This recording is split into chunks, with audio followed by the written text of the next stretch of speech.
Good morning and welcome back to another training, our Monday morning training. Today is Monday, March 11th. And today we're just going to be talking about putting together a plan for a successful work day, a successful work week, and how we are able to really create our own luck in this business. I mentioned to Chris, I was thinking a little bit about St. Patrick's Day coming up, and we talk so much about luck, and I just kind of feel like we create our own luck. And by putting together a proper plan, we're going to get luckier and luckier, meaning we're just going to be able to write that much more business and be that much more successful. So, uh, good morning, Chris. How are you doing? I'm so busy, I can't even keep track of what I'm busy doing, but I'm writing everything down so I don't forget it. But you know what? It's just how you stay successful is trying to stay busy with productive I things. That is, and I couldn't agree more. You create your own luck by working hard. You control the outcome and nobody else. exactly. And, excuses are for the weak. We can figure out ways to make things work. And at the end of the day, we hold ourselves accountable, good or bad. Mhm. Hopefully, when we have a proper plan in place and enough leads to work on a regular basis, we're going to have a lot more wins than losses. So let's go ahead and get started. I'm going to add on today's presentation, Luck by Design, Secrets to a Consistent Work Week. So I wanted to start with just a quick quote. I feel the harder I work, the more luck I seem to have, by Thomas Jefferson. How do you feel about that, Chris? I feel like I should have worn green today. I didn't get the message in my daily email from Adam to wear green for this meeting. So I apologize ahead of time for those subjected to watching red and green at the same time. Yeah, absolutely. The harder you work, the more successful and the more lucky you're going to become. I've had this theory that statistically, I haven't been able to prove it yet, but it's still a theory. The later in the day that you work, the more lucky you become. The later in the week that you work, the luckier you become because you've seen more people. And the more people you see, the more business that you'll write. So, yes, you are luckier after 5 p.m. and especially on Thursdays, Fridays, and Saturdays. Yep, makes a lot of sense. Yeah, the harder we work, the luckier we get. I mean, heck, we just have that many more opportunities of people to see. This is one training that I think that we're not going to be able to not say the word leads. I think leads could be a big part of our training today about what we're going to be talking about. But yeah, let's get back to the presentation here.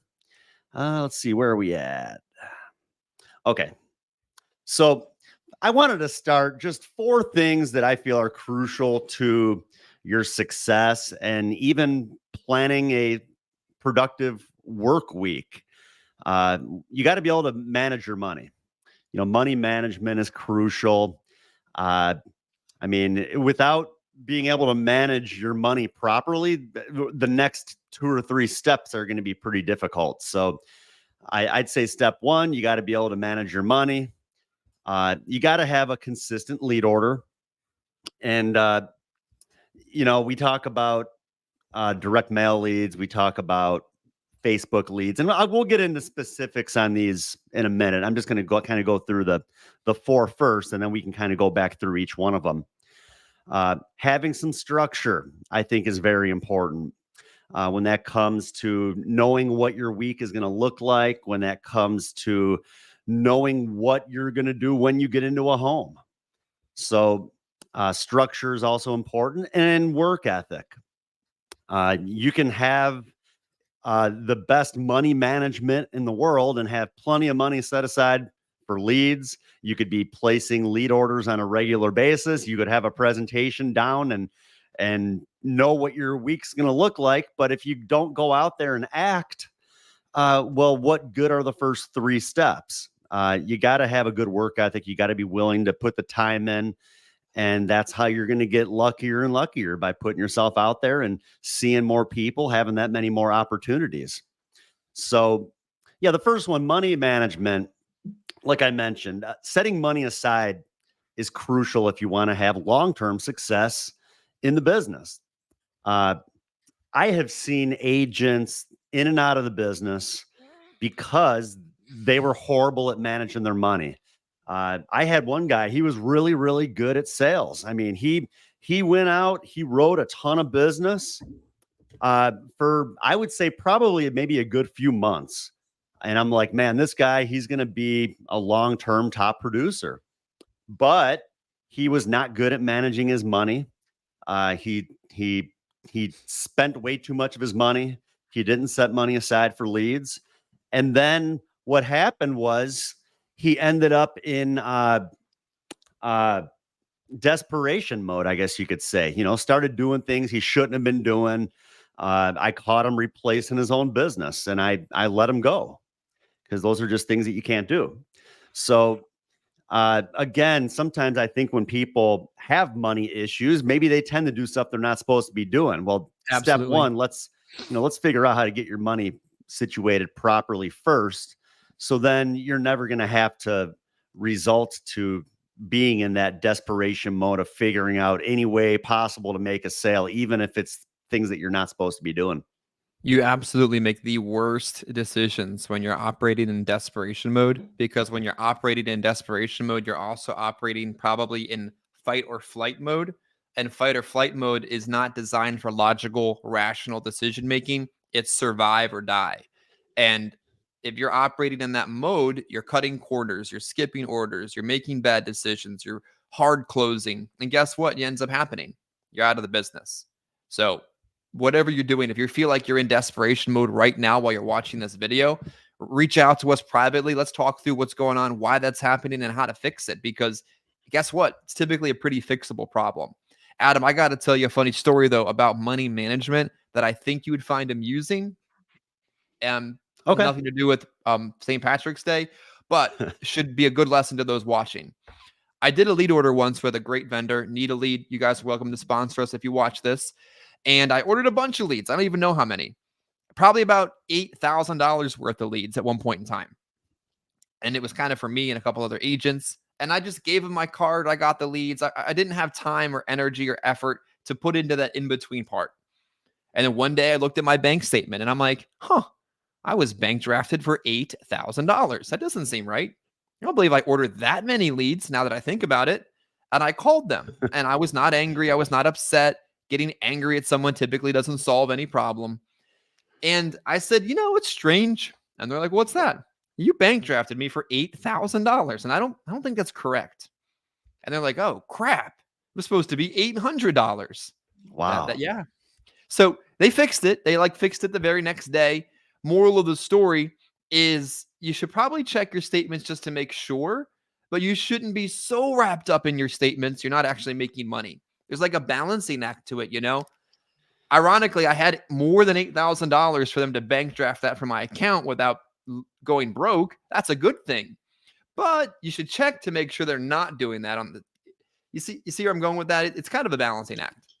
Yeah, for sure. I mean, that, sounds like a pretty big error, but at least you were able to catch it. Yeah. I mean, heck, that's a lot of, heck, what, that's $7,200 more than what you were expecting to be coming out of there.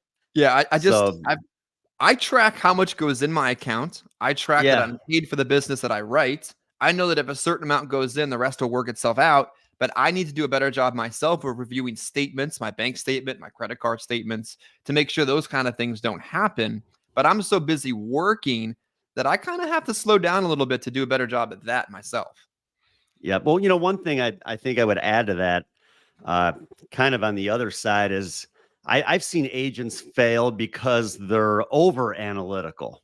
Oh my gosh. Yeah. Where they think way too much about the money that they're paying in leads. And they're just every single lead order, like they're paying attention to the percentages of how many leads they're closing, how many they haven't.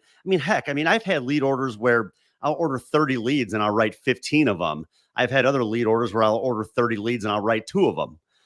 You can't really, you just can't be over analytical. I had a guy once tell me, he's thinking about the money that he's spending having to work out in the field, on his lunches every day and on the amount of money he's going to have to pay for gas. What? Like would you not go anywhere anyway? Doesn't make any sense. I mean, it's all part of the business. Yeah, it's like the idea when someone gets wrapped up in, man, I just wasted $40 on that lead. No, wrong mindset, wrong money Yep. management mindset. You bought a set of leads for your weekly marketing cost. It's not that microcosm kind of issue. I got another funny story for you. I One of my original mentors in the business has a phrase that he's thrown a couple times at me, and he'll say, "How much do I have to pay to make this problem go away?" I'm like, what? He's like, no, but seriously, like, this is like, really, we're getting wrapped up about this. How much does it cost for this not to be a problem? Like, you have to get to that point where you say to yourself, I'm a business owner. I have a business account. I have business money. I'm not going to get like wrapped up in like $15.12 to refill your gas tank. Like, let's think a little bit bigger than that for your business. Well, I think that's the problem, is that people are thinking too small, and they're just penny pinching. Mm-hmm. And, that's, again, one of the keys that we're going to be going through today is just having that consistent lead order. We'll be talking about that and the importance of that, because it's not just focusing on this week's leads. It's being able to build up that inventory. And when you build up that inventory of leads, I mean, you're never going to run out of people to have to see. So, but we'll No, get to one that in more. a minute. I'm going to move One more forward. for Yeah, you. sure, Chris. We got Okay. a lot of folks watching. So if you have a money management tip or a money management problem, drop it into the comment section of however you're watching, and I'd love to discuss it with you. If you watch this later, drop it in there and we'll answer it later on. Adam, one of the guys we had on our YouTube channel, Adam Straight, not Adam Bursan, local politician, mentioned to me how much he's spending on his direct mail marketing campaign to a specific demographic. Would you guess how much that is? How much is that? $30,000. Wow. Twice. $30,000 on two separate direct mail campaigns to generally the same people we sell to anyway. And the position he's running for doesn't pay that much anyway. It's that we get so wrapped up in the wrong things in our business. When we get some perspective bigger than our own selves, maybe we're able to grow bigger than ourselves too. Man, just think about the type of money an insurance agent's going to make investing that sort of money into leads. Mm-hmm. Heck, I'd say every year we're investing probably at least 50 or 60,000 into leads. Yeah, but that's just part of it. I mean, you don't think about the money you're spending, but it takes money to make money, and you're just going to have that much more coming back to you. And that's, one thing I think, we talk about having to have that constant flow of leads coming in to be successful. I think that it's important to open up a separate bank account if you have to. I think it maybe makes it a little bit easier then to manage that money. Call it your leads account. And every time you make a sale, I would recommend to transfer 30% of your commission into that leads account. Pretend like you never saw the money. The only time you're looking at that account is when you're ready to purchase leads. But when you always have that money set aside, and I know that there's even bank accounts out there now where this can be like automatic, where you don't even have to do it. I'm set up, I don't know, my account, I do it manually, but I think that, again, when it takes money to make money, you got to have that money set aside. You don't want to miss a week of lead orders. You just want to keep it going and going and going. And like I said, the only time you're going to look at that account is when you're ready to place a lead order. I'd say pick out a day once a week. I think Mondays or maybe Fridays, depending on the leads, is good. And place those orders. And whether you're working direct mail or you're working Facebook, digital, doesn't matter. I mean, as long as you have some leads coming in, I think it's good to maybe have a primary lead source depending on what type of business you're writing and whether you are out in the field or whether you're selling over the phone. There's different types of leads out there. Out in the field, I think direct mail is still the way to go. As much as I like Facebook leads, well, the Facebook leads I've been working lately, as much as I like those leads, you can't run a business on them because they don't come in consistently enough. And especially if I wanted to, build the agency, I'm not going to have nearly enough Facebook leads to go around. But direct mail, I have much more control over how many leads I want and am going to order on a regular basis in specific areas. So, like I mentioned, I had a training with Chris last week. I kind of mentioned that I look at direct mail as as dinner, and Facebook leads, digital leads, anything else is like a bonus. It's like dessert after dinner. It's something that you're not going to have all the time, but when you get them, it's a nice little treat, and can end up writing some pretty good business in addition to your structure of having the direct mail on a regular basis. Yeah, I think You look like you over want to my say something, Chris. oh my gosh, yeah. There's so much on this I wanted to say. I'm like writing everything down. Any organization I've ever chosen to partner with, the first requirement I ever had from them is, do you have a direct mail lead program? If no, thank you and have a good day. Like, that is so important. I am so busy on the personal producer side and the real life side of what I do. I don't have time to micromanage my marketing. I export that responsibility onto my agency. And I say, here's my card, charge my card this amount of money every Friday. And in return, send me X amount of leads, assuming the lead genie does its job appropriately. And that's what happens. And that's what's always happened for 8+ years, no matter who I've decided to partner with, because that was the first responsibility that I had. Now, of course, it is still my business. And if that doesn't work properly, I'm going to fulfill the need secondarily to that, probably with my aged inventory. But you got to work with an organization like Adams that has a freaking lead program. And if you're not willing to muscle up and buy those leads every week, you got bigger problems. And this is the first problem you're going to have to fix. Hang up now, because everything else we talk about is irrelevant. Second, if you are mature enough to manage a credit card, I think, and I can disagree with Adam on this one, or we've got slightly different opinions on this. If you can put your leads on a credit card and pay it off every week, you know what you can get?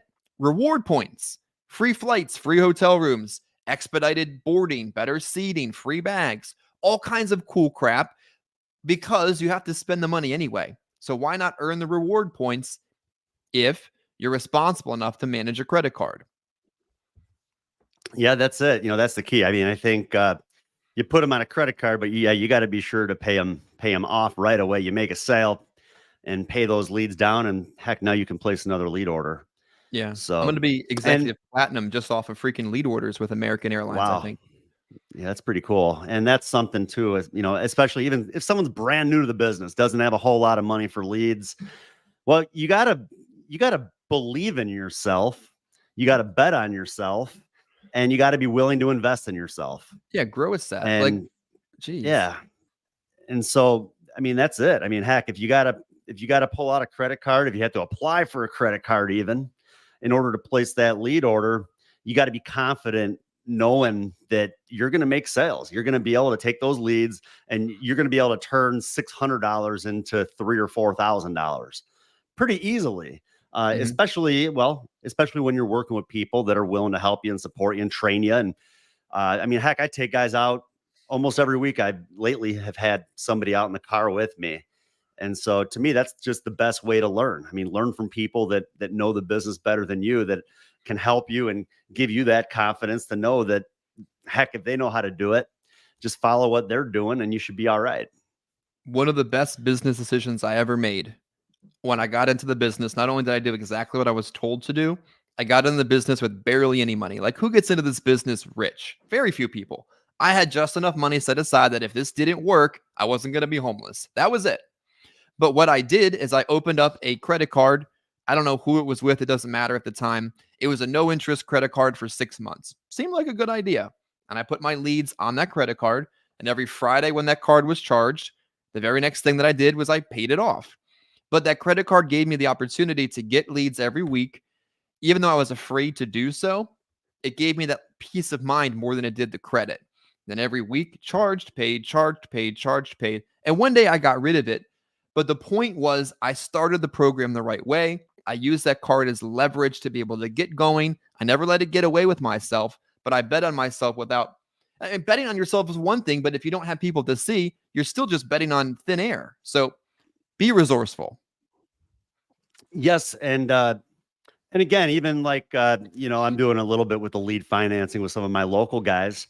And I mean, kind of the same thing, though. I kind of look at it as they know that they're going to be held accountable for that lead money, that lead debt. They know that they have to go out and work. They know Mhm. that they have to go out and make some sales. in order, if they want more leads. If they want more leads, they got to keep this thing rolling. They got to keep going out there and working and making sales and rinse and repeat. You're going to have more leads next week. So you better write some business this week so we can give you your leads next week. Yeah. Kind of the same thing, it's like, yeah, they're put into debt, but maybe just that alone, maybe sets them up and motivates them to get out and work, just knowing that they're going to make money, but they're going to make more once they pay their leads off. Yeah, Eric Brennan So, said this once, a guy that ran Equita until Equita sold to AmeriLife. It was a very valid point. He said that lead charge is the motivator that gets you out the door. It's like, ouch, $1,000, holy crap. But then it's like that little push you get out the door to go make the money back. And when people aren't given that little push and that $1,000 charge on their card, then they're never out the door, ironically, on Monday, because they don't need to make the money back. Then they don't make any money, and then they're out of the business. So that lead cost is just as much a motivator as you wouldn't imagine that it is, but it really is. Yep, I agree. So I'm going to go back here to, we'll just kind of go through each one of these, consistent lead order. That's something that we talked about. And I mean, what I think is important about having a consistent lead order is not just because you always want to have the new leads coming in, but you want to build up the inventory of leads. The more people that you have to contact, the much easier it's going to be able to fill up your schedule every single week. And that's something, Chris, I know you, even more than myself. I mean, heck, you write a ton of business. Like, how much business did you write last year? Over 425,000, probably the last, and it's 4, 5, 6 years straight.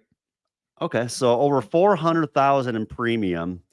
So over at least the last 4, 5, 6 years, like you mentioned, and it's all because you've had that. Well, a good portion of that. I think a lot of it also has to do with your work ethic, but having that consistent lead order. If you did not have a consistent lead order, there's no way that you'd be able to generate that sort of premium.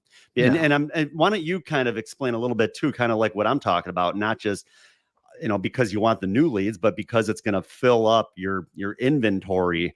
And that you don't have any problem when it comes to trying to find people to go see on a regular basis. No, but if I didn't get my new leads on a regular basis, I get angry, I get stressed out, I have like nausea. Like I need that to be sent in so I know the rest of the week is going to fall in place. Not that I don't have plenty of others to fall back on, but this is the first step in a successful week.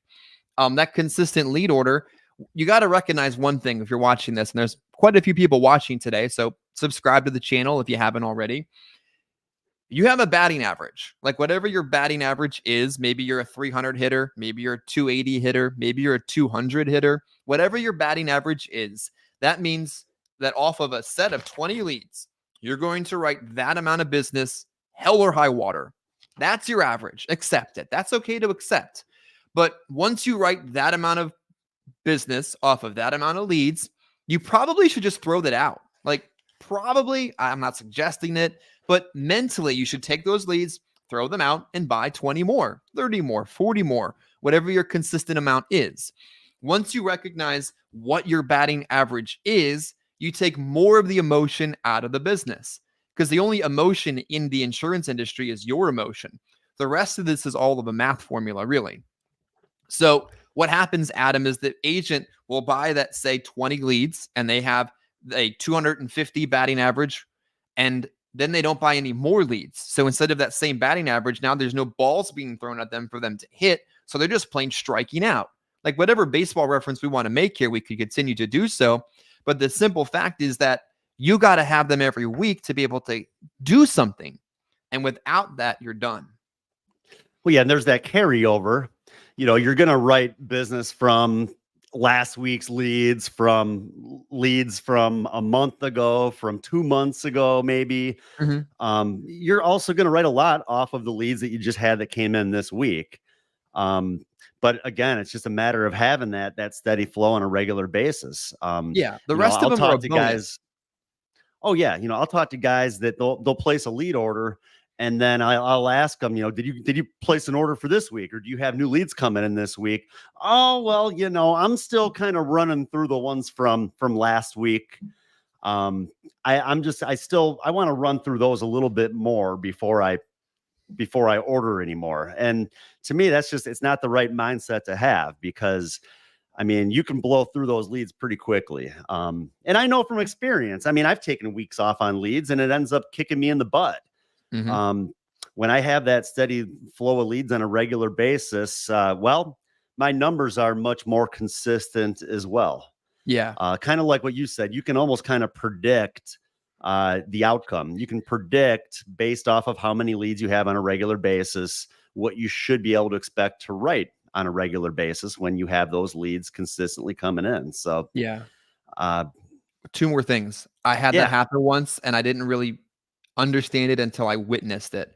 I had the exact same amount of leads in the exact same area and the exact same amount of appointments and wrote the exact same amount of business 2 weeks in a row. Like maybe like a 10 AP difference. Like that's not as statistical relevant. Same amount of leads, same amount of appointments, same zip code, same production. Like this business is so predictable if we get out of our own head. One more.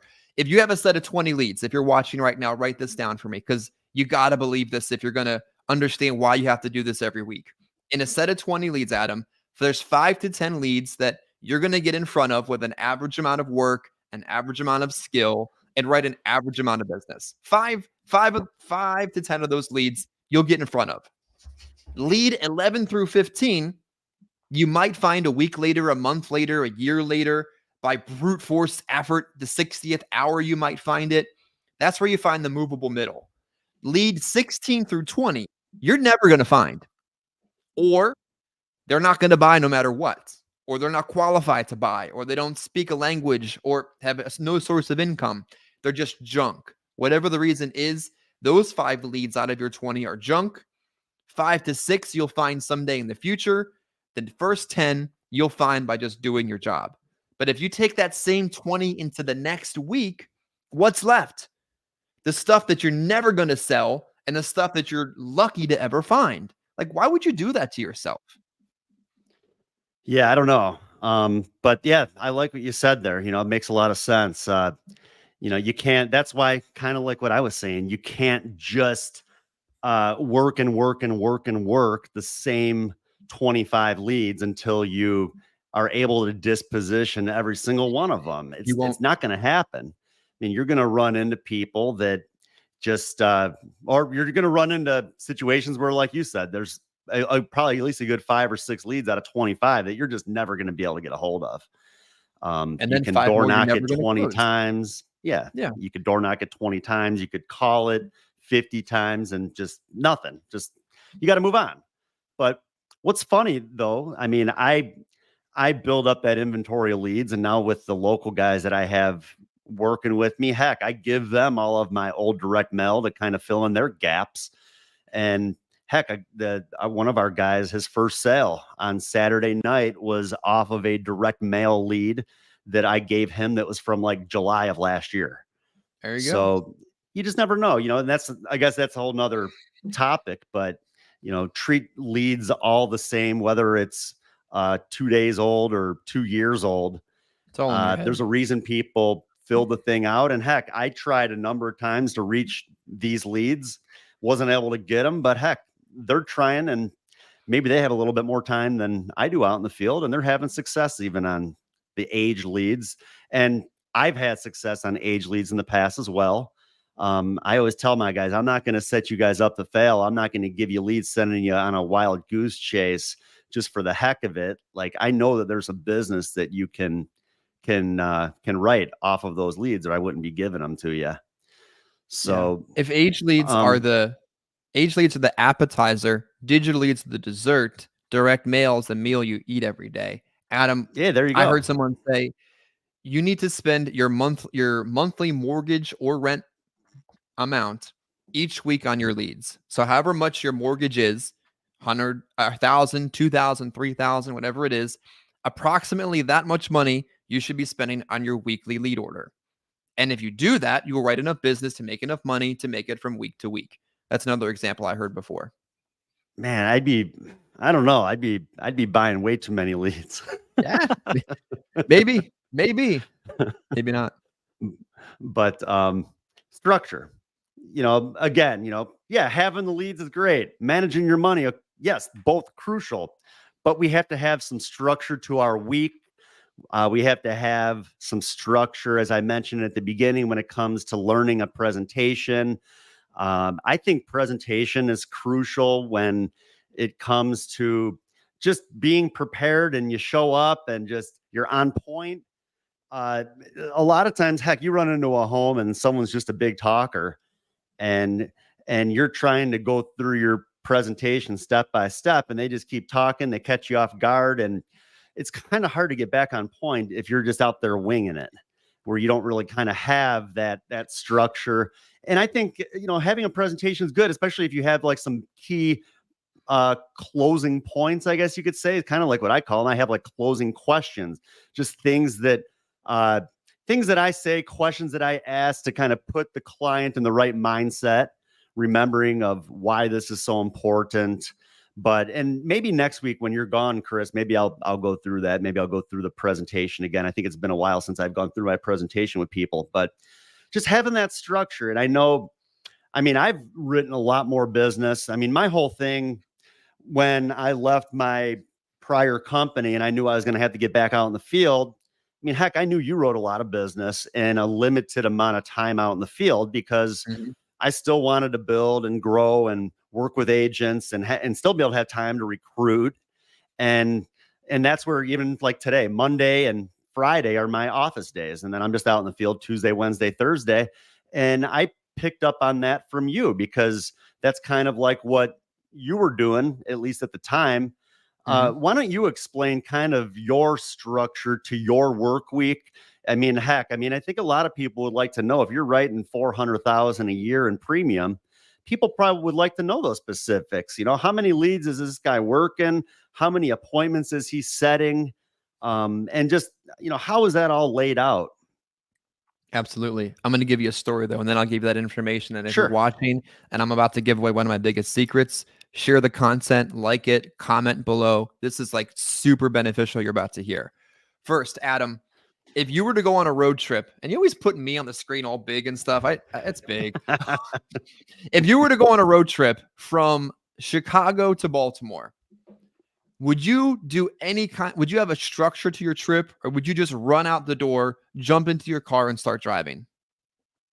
No, yeah, I mean, I'm gonna plan ahead. I'm gonna put things in order. I'm gonna, plug in the GPS and probably even figure out stuff that we're gonna be doing along the way. There you go. Probably how many times you might have to stop for gas if you're going to drive all the way through, where you might want to Yeah. stop. Is there anything cool along the way? How many clothes do you need to pack? All that kind of stuff. You don't just leave without any intent behind what you're going to do. I mean, if you do, it doesn't turn out very well. Got to have some kind of structure to your work week the same way you would to a road trip. So here's a couple of the different schedules or structures that I followed over the course of my career with kind of a personal producer edge to them. So the first thing I did when I was brand new to the business is from the end of our morning training around 9:30 a.m. Eastern, I knocked doors until after 6 o'clock, Monday, Tuesday, Wednesday, Thursday, Friday. Because it's a job. Like, what else was I supposed to do? It was my job. Every day, every week, from 9:30 until after 6:30. And I knocked a lot of doors. I could find you leads from back then that had boatload of door knocks. And I think that's an appropriate schedule to implement your first 1 to 2 years. You're new. You're probably broke. You don't know what you're doing. You need to see a lot of people, deal with a lot of situations, save a lot of money.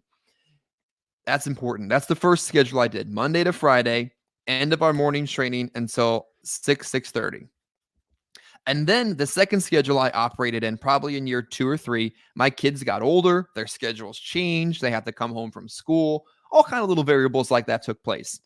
And I don't like to have anything else going on during my field day. Like, that's all that's happening. There's no doctor's appointments, early pickups. I hated it. And I had to pick up the kids early on Thursdays. I had stuff on Fridays that I wanted to do with the agency. So my goal was to write 5K of business Monday, Tuesday, and Wednesday. I used to call it 5 and 3. And if I did 5 and 3, I could have the peace of mind to pick up my kids on Thursday without stressing out and having to work. And then I could go to do cool things on a Friday with the agency if there was stuff going on. And guess what? Most of the time, I wrote 5 and 3. It's a lot of pressure, a lot of effort, but it got done. Then I got an appointment setter. Shout out to Ryan Karras, changed the career trajectory of my career. I went from being able to write 200K a year door knocking to 400K appointment setting. And my schedule then became Tuesday and Wednesday and Thursday. The appointment setter didn't set for Monday. It was a big change for me, but I was still able to work the same amount of days. And then things kind of evolved into more of an agency perspective, which may not be applicable to those watching. But the moral of the story is you have to give yourselves enough time to see enough people to write enough business. You got to give yourself enough leads. There was a period of time, Adam, where I thought, what if I bought less leads? That seems to be a good idea. Spend less money on marketing. Guess what happened? It was harder. You had less people to see. Yeah. It was harder. It was more stressful. It was less enjoyable. It was stupid. Who thought that was smart? I asked the guy I was working with, how many leads did people get? Did they buy 25 or 30 or more here? Well, why would they do that? I'd see more people. I'm going to do that. And the moment I bought 25 instead of 20, I had my first 7K week. Adam, how did I write over 20,000 in Louisiana during the apocalypse? Leads. 80 of them, 90 of them. I don't remember how many of them. They were all old, mind you. None of them were fresh at all. But it was lead volume. And then 34 presentations, over 20,000 in final expense. But again, it was the same batting average, just more leads and more time. So whatever your schedule is, set it in stone, work it that way, and you'll write more business. You know why people that are watching today, their family may not understand what they're doing? It's because they're not doing it either. Like, why do they think they can ask you to go run an errand or help somebody move or drive them to the doctor or do these things? Is because you don't respect your own schedule. And if you don't respect your own schedule or even have a schedule, why would they respect it? Nobody in my family would ask me to do anything tomorrow. Like, no, it's just not available. But other days of the week, I've got the flexibility to be able to do that. Well, and I think that's the thing too with the business is, we've talked about that in the past, that our families and the people around us, they also need to really know what our schedule is going to look like on a regular basis. They need to know, like heck, I mean, my wife, she knows that I'm out in the field Tuesday, Wednesday, Thursday, majority of the time. I mean, unless it's like an emergency, I mean, I'm going to be out in the field. I mean, I'm going to be out in the field, working the leads, seeing people. And, I'm happy that, she is supportive and able to do a lot to help with our kids when I am working, because I mean, I know that's a job in itself, but yeah, I think, everyone's kind of had to be on the same page, in the family, and as an agent, you also have to have that structure like we talked about, and you need to have those set hours, knowing when you're going to be out in the field, and you don't just cut off early to cut off early. I mean, I had a guy once, I remember it was, I was actually out in Milwaukee working leads. When I'm out working out of state, I mean, heck, Milwaukee's like 2.5 hours away from me. I'll usually get a hotel and I will stay for like maybe 2 or 3 days. But what I like about that, and that's something I'd also recommend to agents out there. If you ever see an overabundance of leads in an area, purchase them, take a trip, work them.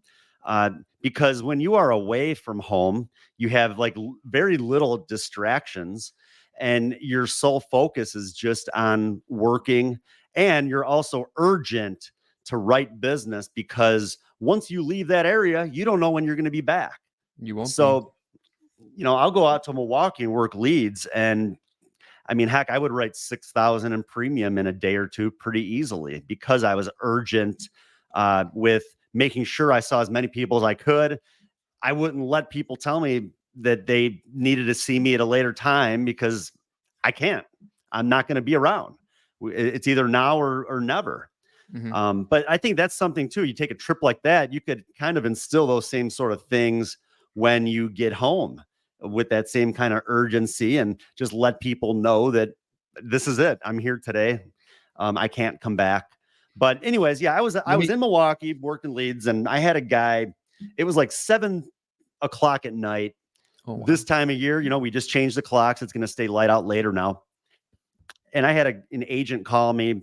He had an appointment at like 2 o'clock. They stood him up. How was the rest of your day? Oh, I went home. I just wasn't feeling good about that. And I just decided that, I'd start over again tomorrow. And, just like little things like that. I mean, that's to me, if you're operating on a schedule, regardless of what happens on one appointment, you just got to stay out there. I mean, that I've said on a lot of our calls, Chris, like I don't like going home with that mindset of knowing that I could have done more. I Mhm. don't like going home with the mindset of what would have happened if I would have stayed out another hour or two. I struck out today. I didn't write any business, but what would have happened if I would have stayed out a little bit later? Yeah. If I go home at 9 o'clock at night, or I get home at 9 o'clock at night and I went home with nothing, it happens. But at least I know that I did as much as I could throughout the day, and really tried as much as I could to see as many people to have those opportunities to make sales. And if it happened, it happens, it happens. If it doesn't, it doesn't. But I just don't like going home with any kind of regrets. Yeah, going home empty-handed to me is unacceptable. It's unacceptable. Absolutely. And when you make that like a thing, like to the bottom of your core, it's completely unacceptable. Guess what Yeah. happens? Doesn't happen. Doesn't happen. I remember it was probably 2017. I had that realization the last time I ever had a 0 day.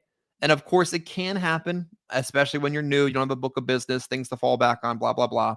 But you got to tell yourself it's unacceptable. Like, why else, realistically, for those watching right now, will you get dressed in clothes you probably don't normally wear, drive to an area you typically wouldn't go to, talk to people you would never see again, and then like nothing happened?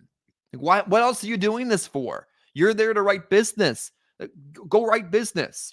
Um, Adam, you just told a story that's so crucial about a guy who went home early because he was no-showed. I had an appointment on Tuesday, last Tuesday, around 11, 12 o'clock. I didn't make it to in time. She wasn't there when I got there. Let's just call it a no-show. What did I do though? I went back to that no-show at the end of the day. She was home because guess what? She lives there. She'll be there eventually. Got in the home, gave a presentation, wrote the business. And then before I left, she's like, "Oh, can you go see my sister?" Well, sure. Let's put her on the schedule for tomorrow, making it sound very routine. Today's work day's obviously over. Let's put her on tomorrow's schedule and put her on the schedule. Go out and see her and write her up. Referral from, ironically, a no-show the day before. While I'm sitting with that sister, she says, "Well, can you go see my other sister in this other area of Maryland?" Yep, sure. Well, and I called that sister up. "Well, can you come next week?" No, no, no, it's not an option. I can come today or later today. Like, let's be real with these people and make them work on your time. So I drive and I see that sister, write her up. And then I get a call over the weekend for another referral from the same family. Where did it all start from? It started from being no-showed, going back later that day, working the entire day. That's where it all started. Yep. Well, yeah, a few things I got for you on that then, Chris. One thing, like you mentioned, you had the no-show, you went back at the end of the day. And when I've done that, I've almost felt like sometimes the prospect feels guilty that, like, you can almost tell them, we had an appointment earlier today. I've been out here all day. I'm glad that you're finally here. And then they almost feel bad. Like, and, things happen. Like, I don't feel like there's a ton of people out there really that are purposely trying to blow you off. It happens that people forget. Uh, Maybe they forgot they had to pick up their grandkids at school or something, and they ran out to get them. And while you were knocking on the door, they were out getting their grandkid. Whatever, things happen. But I love the fact, like you said, you go back at the end of the day, and when I've done it, I've almost like guilted them into at least letting me sit down and go through it with them. And a lot of times, you end up writing a sale. And if they're And not there, throw it out. Like at that point, you've dispositioned to yeah, leave. yeah, keep pushing. Sooner or later, like I talked about on my podcast on Friday, the agent of mine that, I mean, Mhm. he was very persistent, with going back, and finally was able to get the lady and wrote some business on her. But Yeah. one thing you mentioned too there with referrals, I think we miss out on so many opportunities when it comes to getting referrals. When you get a referral from somebody, like you said, and then you went and you saw the referral, it's almost like a domino effect sort of thing. Like that person knows that they were referred to you by somebody else, so then they just kind of think that that's how the game works. So then they're willing to give you names of people. Oh yeah, so and so, that, well, I know people too, so I'm going to give you people to it. It's like that's just kind of how it works. And then before you know it, you got this big old trail of referrals. As long as you're contacting the people, they know that someone referred to them, so then they're going to refer other people to you as well. And it just kind of keeps going and going and going. So, Yeah. I mean, I that's think where you can really, talk about another dessert after dinner, the referrals. I mean, heck, those are free leads. Those are that's free. your That's a free dessert. that's your espresso martini for drinks afterwards. So, Yeah. but the key thing I found when you get referrals or client calls or some kind of, let's call it a hot lead opportunity from like not a regular lead, but like someone who called you, you got to maximize that right then and there. Like, can you close it over the phone? No. Okay. Can you close it in the next hour? No. Then you got to get it tomorrow.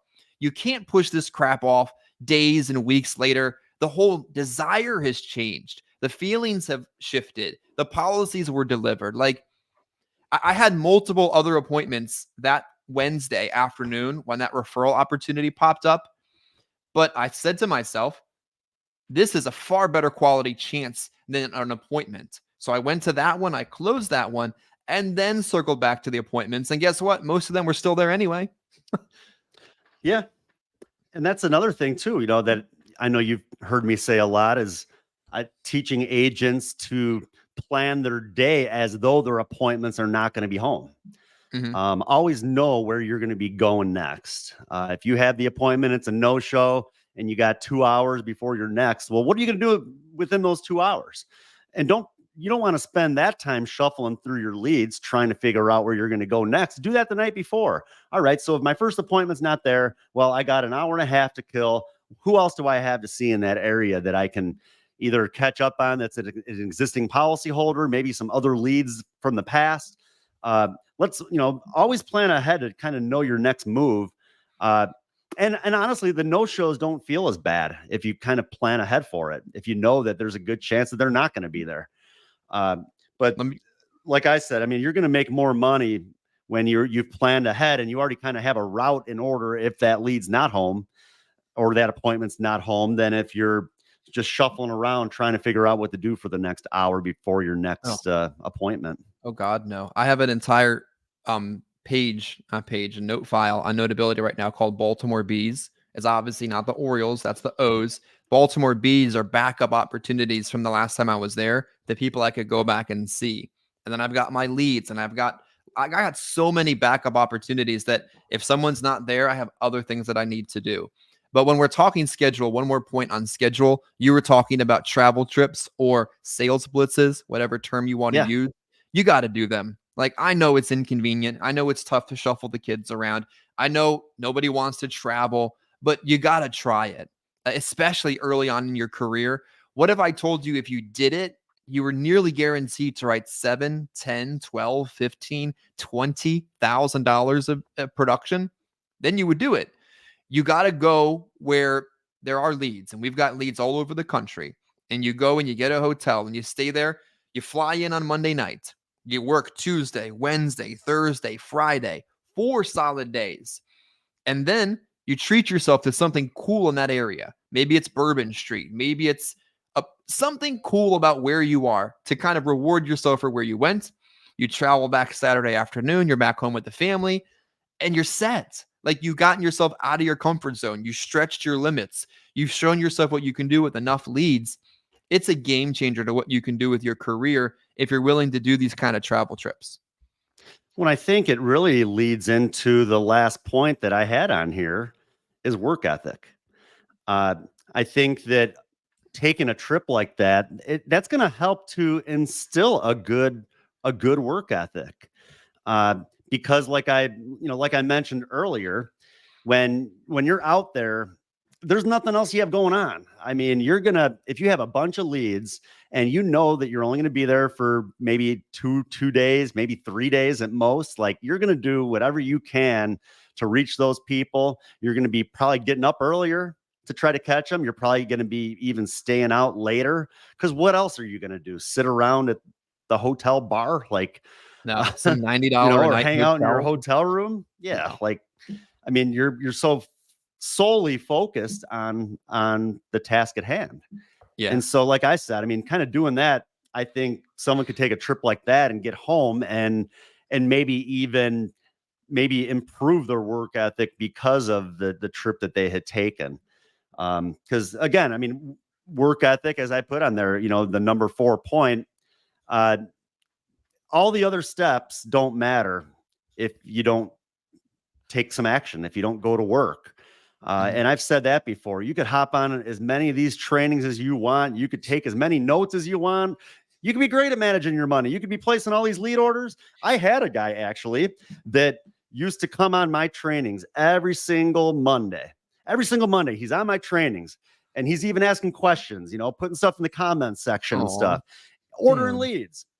This guy ordered 80 leads, a whole month's worth of direct mail leads, and never went out and worked them.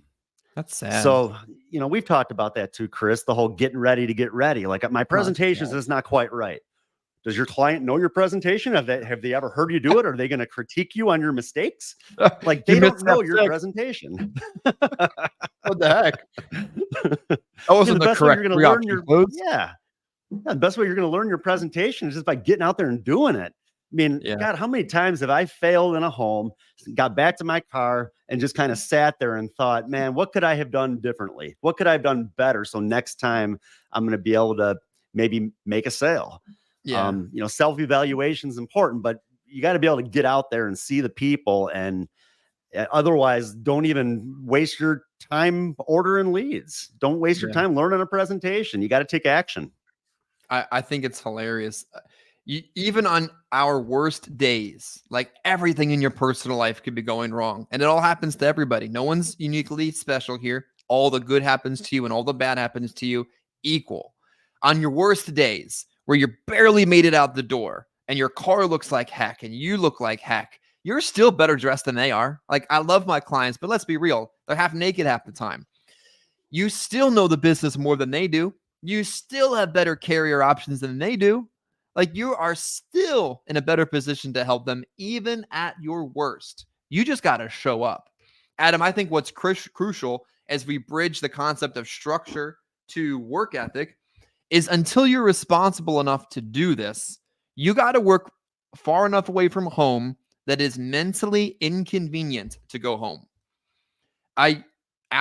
Hour and a half, perhaps. Nah, not 2.5, 3. Then maybe that's a little bit too far. You got to drive an hour and a half to your territory so that you leave early enough, you stay late enough, and when you want to quit, you think to yourself, "Oh, I don't want to drive back yet." So drive, like, your regular area needs to be far enough away. Even to this day, when I work close to home, like in my home county or in the county next door, I'm rushing out the door. I'm less prepared. I'm less mentally set. I'm less focused because my first appointment's 15 minutes from my house. So I'm leaving 15 minutes before I have to be there. When I'm an hour and a half away from where I need to be, I've probably got 2.5 hours of lead in time before I'm at that first door. So work further away from home than you think you need to. Yeah, that makes a lot of sense too. I mean, uh, I've said this a lot in the past too, but especially this time of year, now that it's going to be lighter out later. I mean, heck, I mean, in the middle of summer, in some parts of the country, it doesn't even get dark until like 9 o'clock at night. So, but that just gives us that many more opportunities. By me, I mean, heck, if I'm working way up in Chicago or like up north, I mean, heck, if I wanted to cut off at 5 o'clock, what do you think I'm going to be doing for the next 2 hours? I'm going to be sitting in traffic. Oh, I mean, why would I want to do that? Why would I want to sit oh, in traffic? I mean, I could either sit in traffic or I could stay out and work leads, and I might get home at the same time, exactly. because smooth sailing getting home. when you're heading home later than everybody else. I And did that. Yeah. again, this is not a 9 to 5 career. I mean, we're working with people that also have jobs. I mean, some of our leads, people that are in their 50s, they still are working. The only time we can catch those people is in the evening or on the weekends. And same thing, if you're cutting off at 4 o'clock or 5 o'clock to get home when everybody else is getting home from the regular 9 to 5s, you're missing out on a lot of opportunities. And you might never even catch up on those leads if you're only working like a set 9 to 5 schedule. Two thoughts. If you open your bank account right now and your bank account is mad at you for looking at it, then your work philosophy needs to be from sun up to sundown. Like if you're home and the sun is up and your bank account balance is low, you have a problem. You need to go back in the field, like go back out there. What are you doing? That's a good way to gauge should I be doing this? Bank account low, sun up, you should be at work. Next, the sun is up longer later. Find a way to improve on 1 hour of your workday. Like you've literally just gotten more time to your day you didn't have before. Utilize it. Spend more time in the field. Start sooner. Stay later. Set an appointment. Whatever you got to do, maximize this 1 hour that you were just gifted back by daylight savings and put it to your advantage. Yeah, and I'm just going to close here. I think we've pretty much gone through everything, but Sure I would have. just like to close with with just exactly that. You're going to get out of this what you're willing to put in. And yeah, the good days are going to make up for the bad. You'll go out there and you'll get kicked in the butt, left and right, slam doors in your face, everything else. But uh, again, you got to take that first step, and you just got to get out there and see the people. And in the end, it's all going to pay off. You'll be glad that you did. And yeah, feel free to reach out to for those of you any questions. We did have a pretty good crowd today, so appreciate y'all hopping on, and don't hesitate to reach out. See, I just shrunk Chris, and then he threw something up on the screen. What was that, Chris? See the people, STP. Hey, there you go. Yeah, get out there and see the people. And there's no magic potion to success, but we do what we can to help maybe make it a little bit easier for y'all to figure it out by teaching stuff that we've done in the past that has helped us, that we still do today. And like Chris has even mentioned, I mean, heck, we share stuff with you guys that, like, there's other people They that charge money they'll for give this. you a little tidbit. Yeah, they'll give you a little tidbit, and then if you would like to know more, send me $500. If you want to be my friend, send me 1,000. If you want to join my Facebook group, I'll charge you $179 a month. F out of here with that. Like, yeah, here is it all. Use it to your advantage. It's going to make you better. And if you really connect with us, come work with us. But don't pay for that kind of stuff. That's what Override is, for God's sake. Yeah, and in the audio podcast, I think I've posted now like 57 episodes. And I was just thinking about that the other night, just how much valuable content is there. A brand new person to the business, they could go in there and they could spend a month just going through listening to every single one of those things and take notes. And they're going to be a step ahead of so many other people in the business just with the sort of stuff that we share with people, that I know other people are not willing to throw it all out there. We're not hiding anything. We're teaching everybody what works, and this is how we do it. We know it works. And like I said, we're not charging people to hop on our trainings. It's just there to help you guys, help you. And heck, down the road, you decide you want to do some business with us, great. If not, hey, you know what? If we can make the insurance industry better, and people think of insurance agents like in a better mindset or whatever, I think that's a good thing. So more than happy to help as many people as we can. Thanks again, Chris, for hopping on this morning with me. And let's see. Only other thing I'd have to say is hop on the YouTube channel too, youtube.com/C/Adam Brisson. A lot of our trainings are on there, as well as the audio. And then We do have the Sunday replay every Sunday evening. This training today will be replayed this coming Sunday on the Insurance Life and Everything in Between Facebook group. So feel free to request to join if you are not a member. And again, every Sunday evening, 5 o'clock Central, we do replay the training from the prior week. So thanks again, everybody. I hope y'all have a great week. I hope y'all picked up at least a couple of good ideas today. I sure hope you did. And we'll look forward to seeing you again. Or I'll see you next Monday. I know Chris is going to be on vacation, but I will be here same time, same place next Monday, 10 a.m. Central. Thanks again. Thank you.